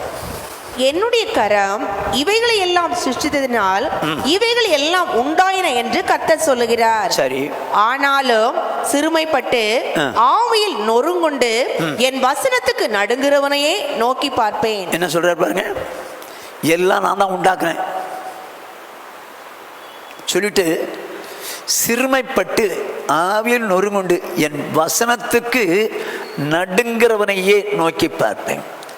தாவீது என் இருதயத்துக்கு ஏற்றவன், எனக்கு சித்தமானவளை எல்லாம் செய்வான் என்று அறிந்திருக்கிறேன். பார்த்தாரு, என் வசனத்துக்கு நடுங்கிறவனை நோக்கி பார்க்கிறேன். ஆண்டவர் சவுலுடைய சேனை சுத்திச்சுது. கர்த்தர் பார்த்தாரு, ஐயோ என் இருதயத்துக்கு ஏற்றவன், என் வசனத்துக்கு நடுங்கிறவன். ஆகவே அவனை நோக்கி பார்த்தா எல்லாரும் சுற்றி நிற்கிறாங்களேன்னு சொல்லிதான் அந்த மனுஷனை அனுப்பிச்சி விட்டு தாவீது அவனோட கையிலேருந்து தப்பி விட்டு பண்ணான். அருமையானவளே, நீங்களும் நானும் ஆண்டவர் என்னெல்லாம் வசனம் சொல்கிறாரோ அத்தனை வசனத்துக்கும் கீழ்ப்படியத்தக்கதான ஒரு வாழ்க்கை நமக்கு தேவன் தரும்படி அர்ப்பணிப்போம். சும்மா பைபிள் படிக்கிறோம், ஆனால் ஆண்டவர் கஷ்டம் வந்தோடனே எனக்கு கஷ்டம் நீங்களே ஏன் என்ன இந்த மாதிரி பிரச்சனையை அனுபவிச்சார், ஏன் இதெல்லாம் என்னை விடுதலை ஆக்க மாட்டேங்கிறாரு அப்படின்னு சொல்லி ஆண்டவரை தான் நம்ம நிந்திச்சு பேசுவோம். ஆனால் வேதம் சொல்றது நீதி விடுவிக்கப்படுவான். ஆண்டவர் விடுவிக்க வல்லவர். என்னதான் ஒரு இக்கட்டான சூழ்நிலை வந்தாலும் விடுவிக்க வல்லவர். ஆனா எதனால விடுவிக்கிறாருன்னு சொல்லி நம்ம 3 காரியம் பார்த்தோம். 1, பாவத்துக்கு செத்துறணும், நான் பாவம் செய்ய மாட்டேன் நிற்கணும். 2, விக்கிரக ஆராதனை நான் செய்ய மாட்டேன் நிற்கணும். 3, வசனத்தின்படியே வாழ்வேன் நிற்கணும். என்ன சூழ்நிலை வந்தாலும் சரி, என் குடும்பமே என்னை வெறுத்தாலும் சரி, என்ன அது பாதிக்கிற வசனமாக இருந்தாலும் சரி, நான் அப்படி தான் வாழுவேன். எங்க வாழ்கிறது வேற, படிக்கிறது வேறங்க. வெறும் படிச்சுட்டு அந்த வசனம் எனக்கு தெரியுமே அப்படிங்கிறதுனால பிரயோஜனமே கிடையாது. ஆனால் தாவீதை குறித்து ஆண்டவர் தான் சொல்றாரு, அவன் என் இருதயத்திற்கு ஏற்றவன், எனக்கு சித்தமானவளை எல்லாம் செய்வான், எல்லாம் செய்வான்றார். அவனுக்கு கஷ்டமானதுன்னு ஒன்றுமே கிடையாது. சின்ன உதாரணம் சொல்ல பாருங்க, சவுல் கெபிக்குள்ளேருந்து வரான், அவனை கொண்டிருக்கலாமா? ஏன்னா அவன் மட்டும்தான் இருக்கிறான், மற்ற இராணுவம் அங்கே இருக்குது, இவன் மட்டும்தான் வர்றான். தாவீது ஷாலை கட் பண்ணி எடுத்துட்டான். அவன் கூட தான் இராணுவ வீரர்கள் இருக்காங்க. உன் எதிரியை ஒப்பு கொடுத்த நாள் இந்த நாள் தான், காலி பண்ணுன்னு சொன்னால் என்ன பண்ணிட்டாங்க? தேவன் அபிஷேகம் பண்ணப்பட்டவன் மேல் என் கையை போட மாட்டேன்னு சொன்னானா? நினச்சிருந்தா சாவடிச்சுட்டாங்களாங்க. அப்போ அந்த வசனத்தை பார்க்குறான், தேவன் அபிஷேகம் பண்ணப்பட்டவன் மேல் கையை போடாதுன்னு இருக்கு. நான் போட மாட்டேன்ப்பா, நான் போட மாட்டேன். என்ன மனுஷனாக இருப்போம். நம்மளாக இருந்தால் என்ன படிப்போம்? கரெக்டாக அவங்க சொல்லிட்டாங்க பாருங்க, எப்படி தேவன் இந்த நாளில் தான் அவன் சத்ருவன் கையில் ஒப்பு கொடுத்தாருன்னு சொல்கிறான். கரெக்டாக சொல்கிறாங்க. குடுறா ஒரே போடா போட்டு சத்தம் இல்லாமல் காலி பண்ணி குகைக்குள்ள வச்சுப்போம். இல்லைங்க, இல்லை. அப்படிப்பட்ட சூழ்நிலையிலும் வசனத்துக்கு நடுங்கிறவனாயிருந்தான். வேதம் அப்படிதான் சொல்லுது. ஆவில் நொறுங்குண்டு, சிறுமைப்பட்டு ஆவில் நொறுங்குண்டு என் வசனத்துக்கு நடுங்கிறவனை நோக்கி பார்ப்பேன். இப்போ அவன் சுற்றி நிற்கும்போது மேலேருந்து நோக்கி பார்த்த ஆண்டவர், ஐயோ இந்த சூழ்நிலை இவன் என்ன செய்வான் அப்படின்னு தான் யாரோ ஒருத்தர் அனுப்பிச்சு பெலிஸ்தியர் வந்திருக்காங்கன்னு சொல்லி சொல்ல வச்சு ஆள அனுப்பிச்சிட்டார். ஆகையினால நீங்களும் நானும் வசனத்துக்கு நடுங்கிறவளாக இருப்போம், நடுங்கிறவளாக இருப்போம். ஆண்டவர்கிட்ட கேட்போம். நீங்கள் ஒன்று கேட்டிங்கன்னா போதுங்க, ஆண்டவர் செய்கிறதுக்கு தந்துடுவாருங்க. இந்த வசந்திப்படியெல்லாம் என்னால் வாழ முடியாதுன்னு சொன்னீங்கன்னா அது உங்களால் முடியாது. ஆனால் ஆண்டவரே இந்த வசந்திப்படி வாழ என்னை ஒப்பு கொடுக்குறேன்னு சொல்லி பாருங்க பார்ப்போம், சொல்லி பாருங்க பார்ப்போம். கட்டாயம் வாழ்றதுக்கு பலம் தருவார். ஸோ மூணாவது, இக்கட்டினின்று நீதிமான் இக்கட்டின்று ஒன்று பாவம் இல்லாத வாழ்க்கை வாழும்போது, 2 விக்கிரக ஆராதனை செய்யாத போது, 3 வசனத்தின்படியே வாழும்போது, எல்லா வசனத்தின்படியே வாழும்போது. 4வதாக லூக்கா எழுதின சுவிசேஷம் 8வது அதிகாரம் 22வது 23வது வசனங்கள். பின்பு ஒரு நாள் அவர் தமது சீஷரோடும் கூட படவில் ஏறி கடலின் அக்கறைக்கு போவோம் ஆறுங்கள் என்றார். அப்படியே புறப்பட்டு போனார்கள். இப்போ ஒரு நாள் இயேசுதான் சொல்றார், தம்முடைய சீஷர்களை கூப்பிட்டுக்கிட்டு நம்ம படகுல ஏறி அக்கறைக்கு போகலாமா அப்படின்னு சொல்லி அக்கறைக்கு கூப்பிட்டு போறாரு. அக்கறை போவோம் வாருங்கள் என்றார். அப்படியே புறப்பட்டு போனார்கள். ஆண்டவர் சொன்ன வார்த்தைன்னு அக்கறைக்கு போவோம் வாங்கன்னு சொல்றாரு. படகு ஓடுகையில் அவர் நித்திரையாய் இருந்தார். அப்பொழுது கடலிலே சுழல் காற்று உண்டானதால் அவர்கள் மோசமடையத்தக்கதாய் படகு ஜலத்தினால் நிறைந்தது. ஓஹோ, என்னவா படகு ஓடுது, அவரோ நித்திரையா இருக்கிறார், நித்திரையா இருக்க தூங்கிட்டு இருக்காரு. இவங்க தான் அவரை வச்சு என்ன பண்றாங்க, தண்டு வலிச்சு கூட்டிட்டு போறாங்க. ஆண்டவராக இயேசு தூங்கிட்டு இருக்கிறார். இப்போ கடல்ல சுழல் காற்று வந்தது, பயங்கர கொந்தளிப்பு. இந்த சூழ்நிலையில் அவர்கள் மோசம் அடையத்தக்கதா படகு ஜலத்தினால் நிறைந்தது. இப்போ படகு ஜலத்தினால் நிறைந்ததுனால யாருக்கு மோசம்? அவர்களுக்கு 12 அப்போஸ்தலர்களுக்கும் சீஷர்களுக்கும் மோசம் வந்துருச்சு. அந்த மாதிரி மோசம் அடையத்தக்கதாய் படகு ஜலத்தினால் நிறைந்து, தண்ணி நிறைஞ்சு போச்சு. எப்படிங்க ஆண்டவர் எப்படி தூங்கிட்டு இருந்துப்பார் தண்ணியில? தண்ணி படகு முழுசும் நிரம்பி இருக்குது. அப்படி இருக்கும்போது எப்படி அவர் எங்க தூங்கியிருப்பாரு?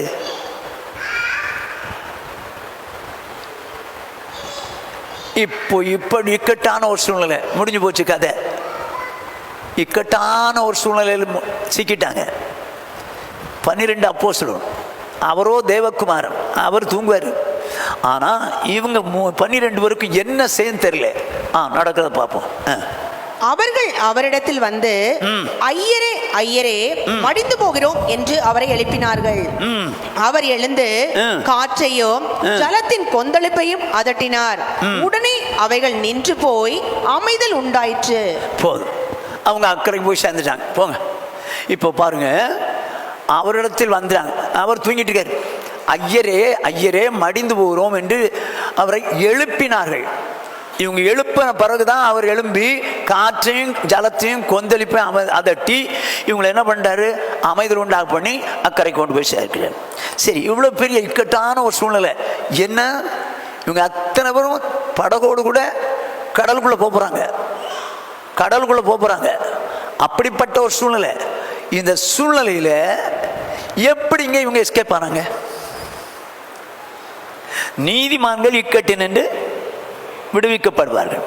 இப்ப சூழ்நிலையோ தண்ணிக்குள்ள எல்லாருமே போற சூழ்நிலை. இவங்க எப்படி இக்கட்டின்று விடுதலை ஆக்குனாங்க? அவரை ஐயரே ஐயரே மடிந்து போறோம் அப்படின்னு சொல்லி அவரை எழுப்பினார். அப்படின்னா இந்த இக்கட்டான சூழ்நிலையில தேவனை நோக்கி கூப்பிட்டார்கள். ஜெபிக்கிறவங்களா இருந்தாங்க. சூழ்நிலை இக்கட்டு, இதுலேருந்து அவங்க எஸ்கேப் ஆகிறதுக்கு சான்ஸே கிடையாது, சான்ஸே கிடையாது. இக்கட்டான சூழ்நிலை, வேறு வழியே கிடையாது. அவ்வளோதான், கடவுள் உள்ளே போயிட வேண்டியதான். ஆனால் இந்த இக்கட்டான சூழ்நிலையில் அவரை நோக்கி கூப்பிட்றாங்க, ஆண்டவரே நாங்கள் மடிஞ்சு போகிறோமே, உங்களுக்கு கவலை இல்லாமல் தூங்குறீங்களே, மடிஞ்சு போகிறோமேன்னு சொல்லி கூப்பிட்றாங்க. கர்த்தர் எழும்பி காற்றை இறையாத என்று கடலை அமைதலான்னு சொல்லி அமைதலாப்படுத்தி அமைதல் உண்டாயிற்று. அவங்க அக்கறை போயிட்டாங்க. அப்படியானால் எப்படி இந்த இக்கட்டான சூழ்நிலை விடுதலானாங்க? அந்த இக்கட்டான சூழ்நிலை வந்தபோது தேவன் செய்ய வல்லவர், தேவன் விடுதலையாக்க வல்லவர்னு விசுவாசித்து அவரை நோக்கி ஜெபிக்கிறவங்களா இருந்தாங்க. அதனால கர்த்தர் ஜெயம் கொடுத்துட்டார். அந்த இக்கட்டான சூழ்நிலையில் எவராலும் முடியாது, ஒருத்தராலும் காப்பாற்ற முடியாது. ஒருவேளை அருமையான சௌரனே வியாதிப்பட்ட நிலைமையில ஒருவராலும் முடியாது, யாராலும் நடக்காது அப்படின்னு சொல்ற ஒரு நிலைமை வந்தா கூட அவரை நோக்கி பார்க்கும்போது நீதிமான் இக்கட்டின்றி விடுதலையாக்கப்படுவான். ஆமென். எங்க அவரால் முடியாதுன்னு ஒண்ணுமே கிடையாதுங்க. நம்ம சபையில் உள்ள மிரக்கிளிங் அந்த குழந்தை இல்லை, டாக்டர்ஸ் அம்மா நீ இந்த குழந்தைய உயிரோடு கூட்டு போன்னு நினைக்காதம்மா அப்படிதான் சொல்லிட்டாங்க.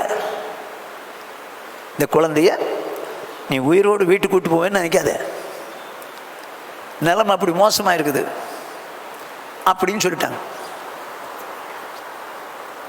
ஆனால் நம்ம எல்லாரும் ஜெபிச்சோமா? எல்லாரும் ஜெபிச்சோமா?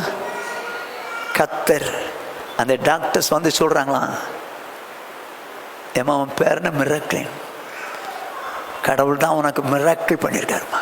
நம்ம வீட்டில் வந்து ஒரு ஜோமனு வந்தாங்க.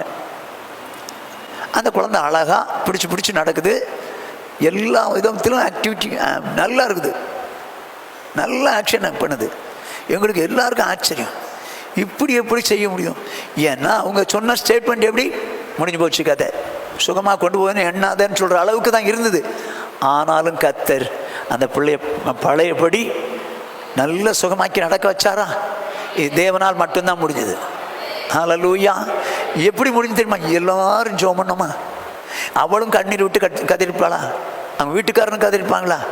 ஸோ அந்த சூழ்நிலையில் என் கர்த்தர் பார்த்தாரு, டாக்டர்ஸால் முடியாதுதான்ப்பா, என்னால் முடியும்னு சொல்லி கர்த்தர் ஒரு அற்புதத்தை செய்து குழந்தைய சுகமாக்கி வெளியே கொண்டு வந்துட்டார். ஹல்லேலூயா, ஹல்லேலூயா. ஆகவே ஒருவேளை நம்மால் முடியாத ஒரு சூழ்நிலை இக்கட்டில் மாட்டிட்டோன்னு சொன்னால், ஐயோ யாராலும் முடியாது, எந்த சூழ்நிலையினாலும் நடக்காது அப்படிங்கிற ஒரு நிலைமை இருந்தால் கூட, உங்களால் முடியாத, என்னால் முடியாத, யாராலும் முடியாத, தேவனால் முடியும்னு விசுவாசித்து நாம் ஜெபிப்போமானால் கர்த்தர் இக்கட்டின்றி நம்மை விடுதலையாக்க வல்லவராக இருக்கிறார். ஆமென், ஹல்லேலூயா. ஏன்னா அவரால் செய்யக்கூடாத அதிசயமான காரியம் ஒன்றுமே கிடையாது, எல்லாமே அவரால் முடியும். வேதம் அழகா சொல்லும், கர்த்தர் தான் சொல்றாரு. எரேமியா தீர்க்கதரிசன புஸ்தகம் 33வது அதிகாரம் 3ஆம் வசனம், என்னை நோக்கி கூப்பிடு, அப்பொழுது நான் உனக்கு உத்தரவு கொடுத்து நீ அறியாததும் உனக்கு எட்டாததுமான பெரிய காரியங்களை உனக்கு அறிவிப்பேன். என்ன சொல்றாரு பாருங்க. உனக்கு பிரச்சனை வருதா? ஒன்றும் கவலைப்படாத, என்னை நோக்கி கூப்பிடு, அப்பொழுது நான் உனக்கு உத்தரவு கொடுத்து நீ அறியாததும், இது என்னால், அதாவது நீ உனக்கு உனக்கு எட்டாதுமான பெரிய காரியங்களை உனக்கு அறிவிப்பேன்றார். அப்போது நமக்கு அறியாத எட்டாத பெரிய காரியங்களை செய்ய வல்லவர் கர்த்தர். ஆனால் அவரை நோக்கி கூப்பிடணும்னு சொல்கிறார், அவரை நோக்கி கூப்பிடுங்கன்றார். ஆனால் இது நடக்காத காரியங்க, இது முடியாத காரியம். ஆகையினால இது அவ்வளோதாங்க அப்படின்னு சொல்லி நமக்கு நினைக்கக்கூடாது, அப்படி நினைக்கக்கூடாது. என் தேவனால் எல்லாம் கூடுன்னு சொல்லி விசுவாசத்தில் நம்ம ஜெபிக்க ஜெபிக்க ஜெபிக்க என் கர்த்தர் பார்ப்பாரு, என்னை விசுவாசித்து என்னால் முடியும்னு சொல்லி ஜெபிக்கிறாங்களேன்னு சொல்லி என் தேவன் இக்கட்டிருந்து விடுதலையாக்க வல்லவராக இருக்கார். ஆமென், ஹல்லேலூயா. அப்போது நான்காவதாக இக்கட்டின்றி நீதிமான் விடுவிக்கப்படுகிறது ஜெபத்தினால. அதிகமாக நாம் ஜெபிக்கும் போது ஆண்டவருடைய சமூகத்தில் எல்லாரும் கைவிட்டாலும், ஆண்டவரே உங்களால் முடியும்பான்னு சொல்லி தேவனை நோக்கி கூப்பிடும் போது கர்த்தர் இக்கட்டின்றி விடுதலையாக்க வல்லவராக இருக்கிறார். ஆமென். 4, இது என்னுடைய தியானத்தை தான் உங்களுக்கு சொல்லிட்டு இருக்கேன். நீதிமான் இக்கட்டின்றி விடுதலையாக்கப்படுவான். எப்பப்போ விடுதலையாக்கப்படுவான்ங்கிறத உங்கள்கிட்ட சொல்றேன். 1, எதனால் விடுதலையாக்கப்படுறான்? பாவத்துக்கு செத்துடணும். 2, விக்கிரக ஆராதனை கூடாது. 3, வசந்திபடி வாழணும். 4, இக்கட்டான சூழ்நிலை ஜெபித்து தேவனை நோக்கி கூப்பிடணும். 5வது சொல்லி முடிக்கிறேன், வாசிப்போம்.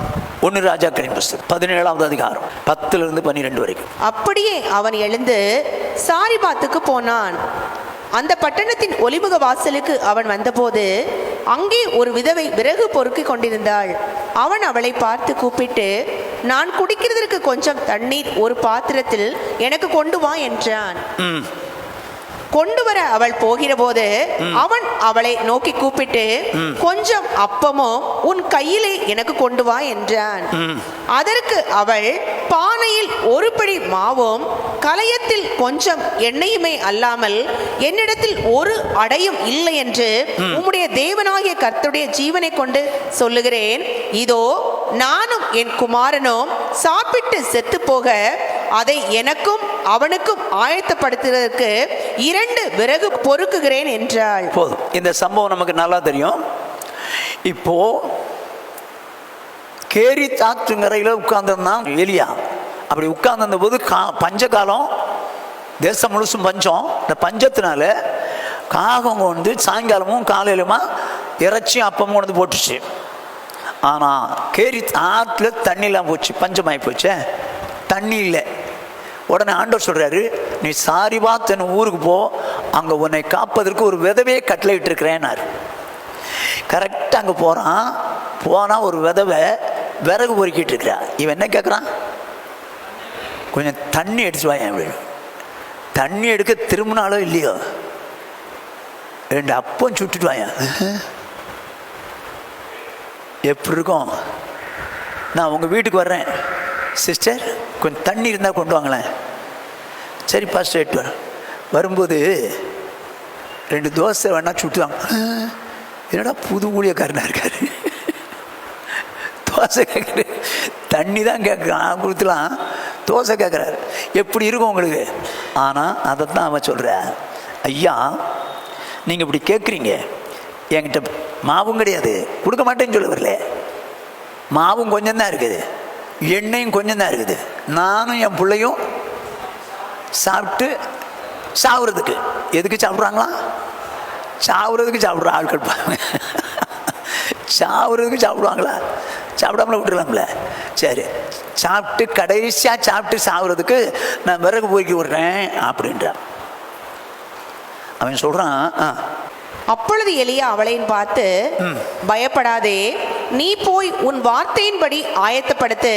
ஆனாலும் முதல் அதிலே எனக்கு ஒரு சிறிய அடையை பண்ணி என்னிடத்தில் கொண்டு வா, பின்பு உனக்கும் உன் குமாரனுக்கும் பண்ணலாம். சரி, இப்போ என்ன பண்ணிட்டாங்க கவனமாக கேளுங்க. இப்போ அவன் சொல்கிறான், அவன் அப்படி தான் சொல்கிறான். ஏங்க இவ ஒரு விதவைன்னு போடுது, ஏழையா பணக்காரியா? விறகு பொறுக்க போகிறா. ஏழை நீங்கள் சொல்கிறீங்க, அவள் பணக்காரி நான் சொல்கிறேன். நான் எப்படின்னு வேதத்திலேருந்து சொல்கிறேன். சரிதானே? நம்ம நினைப்போம் ஒரு ஏழை விதவை விறகு பொறுக்கி விட்டுருந்தாரு, இப்படி தான் நம்ம விதவைன்னு தான் சொல்கிறத தவிர ஏழைன்னு சொல்லவே இல்லை. அதில் நான் பணக்காரின்னு உங்களுக்கு சொல்ல விரும்புகிறேன், வச்சுக்கிறேன் பாருங்கள். அப்போ என்ன சொல்கிறான், இது மாதிரி முதல்ல ஒரு சிறிய அடை மட்டும் எனக்கு கொண்டு வந்துடுவான், பின்னால் நீனும் பின்னாலும் சாப்பிடலாம் அப்படின்னு சொல்லி கொடுக்குறான். சொல்லிட்டு 14 வருஷம் வாசிங்க பார்ப்போம். இப்போ 14 மடமொன்னு வாசிங்க 16 வரைக்கும். கர்த்தர் தேசத்தின் மேல் மழையை கட்டளையிடும் நாள் மட்டும் பானையின் மா செலவழிந்து போவதும் இல்லை, கலசத்தில் எண்ணெய் குறைந்து போவதும் இல்லை என்று இஸ்ரவேலின் தேவனாகிய கர்த்தர் சொல்லுகிறார் என்றார். இப்போ தேவனுடைய மனுஷன் சொல்றார் அந்த விதவை கிட்ட, மழை கட்டளையிடும் வரைக்கும் உன் பானையில மா செலவழிந்து போறதும் இல்லை, கலசத்துல எண்ணெய் குறைந்து போவதும் இல்லை அப்படின்னு சொல்றார். இஸ்ரவேலின் தேவனாய கர்த்தர் சொல்லுகிறார்னு சொல்லிட்டான். இப்ப நடக்கிறத பார்ப்போம். அவள் போய் எலியாவின் சொற்படி செய்தாள். அவளும் இவனும் அவள் வீட்டாரும். நல்லா கவனிங்க, இவனும் யாரும்? எலியாவும். ஏன்னா எலியாவின் சொற்படி செய்தான். அவளும் இவனும் அவள் வீட்டாரும் அநேக நாள் சாப்பிட்டார்கள். ஏங்க முதல்ல யாருக்கு தான் சாப்பாடு செய்யணும்னு சொல்லி வர பொறுக்கிறான்? அவளுக்கும் பையனுக்கும். இப்போ வீட்டாரெலாம் வந்துட்டாங்க. அத்தை உங்கள் வீட்டில் சாப்பாடு எடுக்க எடுக்க மாவு குறையிலையாமே, எண்ணெய் குறையிலையாமே, நாங்கள் வந்துடட்டுமா? வா வா. சித்தி நாங்கள் வந்துடட்டுமா? மொத்தமாக அவங்க வீட்டார் எல்லாம் சேர்ந்துட்டாங்க. இப்போ ஒன்றும் குறையவே இல்லை, எல்லாம் எடுக்க எடுக்க வந்துட்டு இருக்குது. எல்லாரும் சாப்பிட்டாங்க. கர்த்தர் எலியாவை கொண்டு சொன்ன வார்த்தையின்படியே பானையிலே மா செலவழிந்து போகவும் இல்லை, கலசத்தின் எண்ணெய் குறைந்து போகவும் இல்லை. நல்லா கவனிச்சுங்க. இது எது வரைக்கும்? ஆண்டவர் சொன்ன வார்த்தையின்படியே பானையில் மாவு செலவழிக்கல, கலசத்தில் எண்ணெய் குறையல. இது பஞ்ச காலம் தீர்வு வரைக்கும். ஓகே, இப்போ இந்த பஞ்ச காலத்தில் இவன் நிலைமை என்னன்னு பாருங்க. அவன் புள்ள செத்து போயிருதுங்க.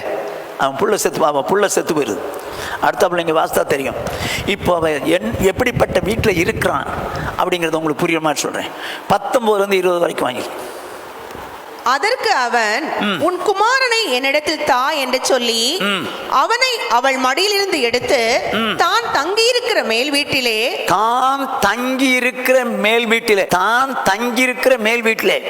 அப்போ இவன் வேற ஒரு வீட்டில் மேல் வீட்டில் தங்கியிருக்கானா?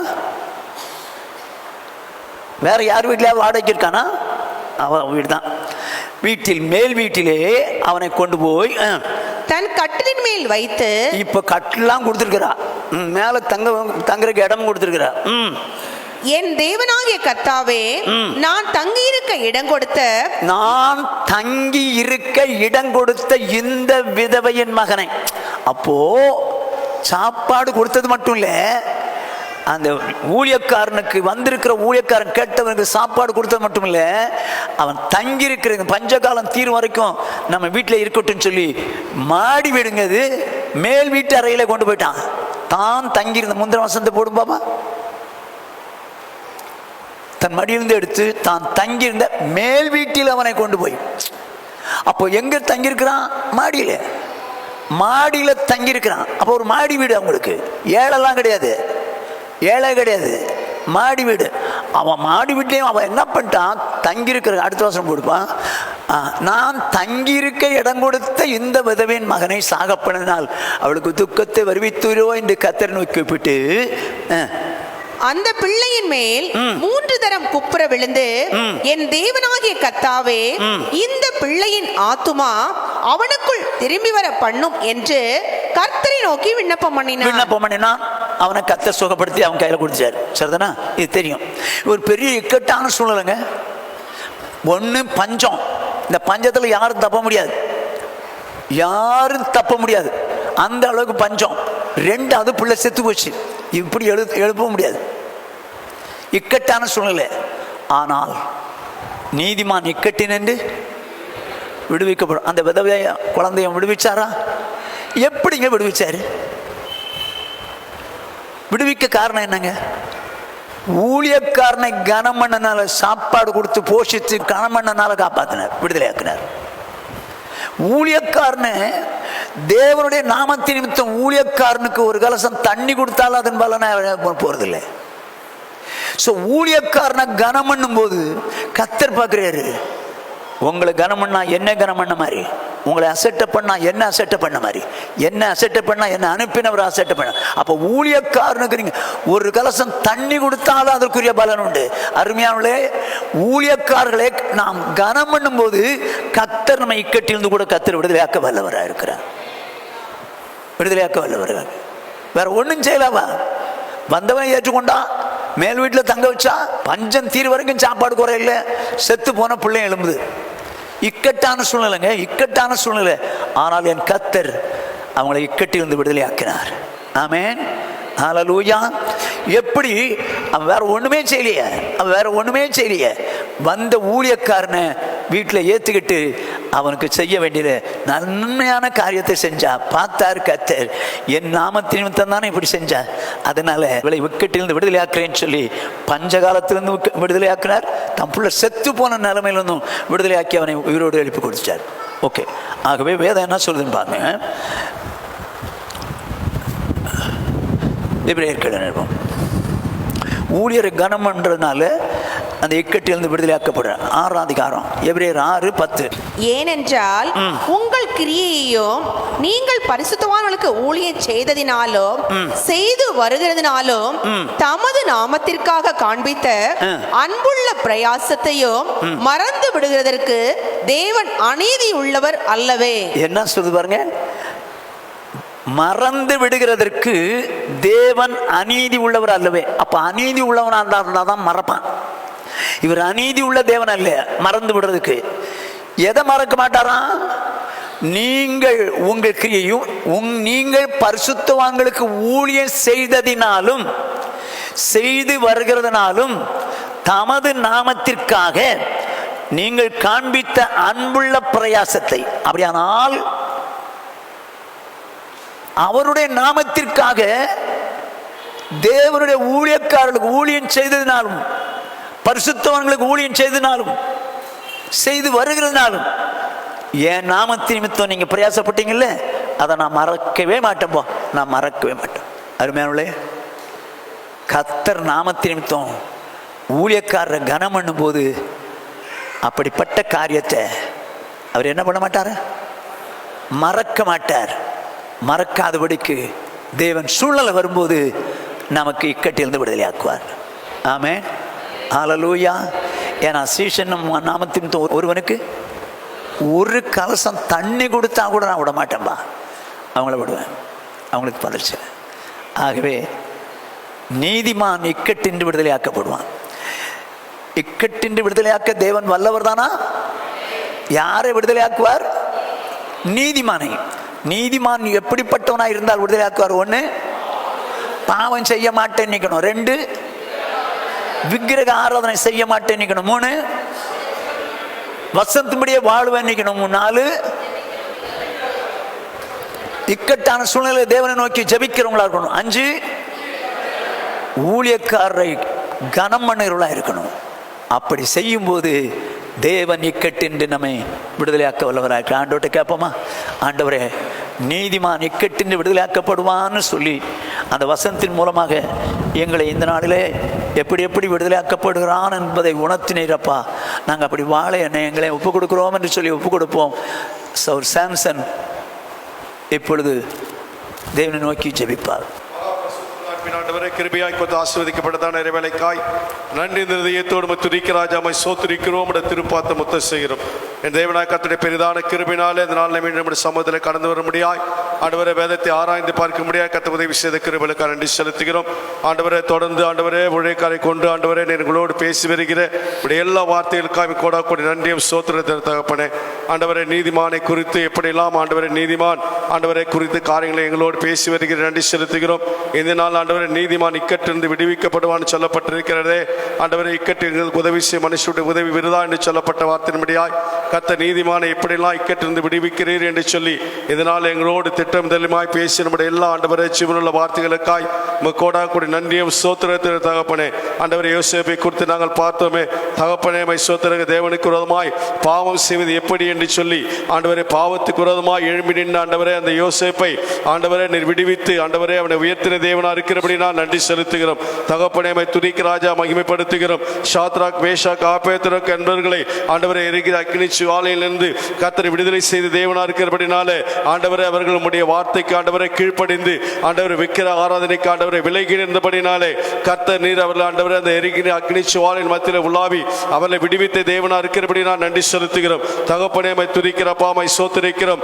தாவீது ஆண்டவரே சவுல் நெருக்கி சூழ்ந்திருக்கிற வேளையிலே கர்த்தர் ஆண்டவரே சோத்திரம் சவுலின் கைக்கு ஆண்டவரே தாவீதை தப்பிவித்து மீட்டு ஆண்டவரை இக்கட்டத்தில் விடுதலை செய்த தேவனா இருக்கிறபடினால் நன்றி செலுத்த இருதயத்தை ஏற்றவனாய் ஆண்டவரை தாவீதை கண்டபடினால் வசனத்துக்கு நடுகிறான ஆண்டவரை தாவீதை நீங்க நோக்கி பார்த்து ஆண்டவரே அந்த இக்கட்டிலிருந்து கர்த்தர் ஆண்டவரே தாவீதை விடுதலை செய்த தேவனா இருக்கிறபடினால் நன்றி செலுத்துகிறோம். தகப்பனே, துதிக்க ராஜா மகிமைப்படுத்துகிற ஆண்டவரே ஆண்டவரை சீஷர்கள் ஆண்டவரை படகிலே போய் கொண்ட நாட்களிலே ஆண்டவரை அந்த மடகு முழுகத்தக்கதான சூழ்நிலை ஏற்பட்ட போதிலும் கர்த்தாவே அவர்கள் உம்மை நோக்கி ஆண்டவரை கூப்பிட்ட வேளையிலே ஜெபித்த வேளையிலே கர்த்தர் அவர்களை ஆண்டவரே அந்த இக்கட்டிலிருந்து விடுதலை செய்த தேவனா இருக்கிறபடினாலே உமக்கு நன்றி செலுத்துகிறோம். ஆண்டவரே, துதிக்க ராஜா மகிமைப்படுத்துகிறோம். தகப்பனே, சோத்திரிக்கிறப்பா எப்படி ஆண்டவரே சோத்திரிக்கிறப்பா துதிக்கிறோம்.